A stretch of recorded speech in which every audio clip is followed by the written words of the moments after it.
Hello guys, so I just received my wire cutter. This is how it comes. It comes in a cardboard and plastic packaging.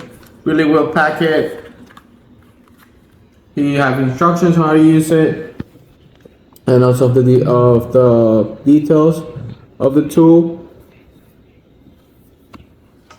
So let's unbox it and use it. So here it is out of the box.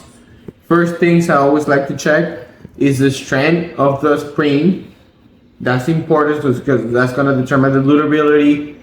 Even though it feels really lightweight for the hand, the spring is really durable, looks really durable. Also check the edges, they look sharp, they look good. What I like the most is the grip. The grip feels really sturdy. The material, it's that type of material even when your hands are wet, it's not gonna slip off your hands. So that's really good. So when you're working with the tool, and you can use this wire cutter for cutting wires, cutting plants, cutting plastic.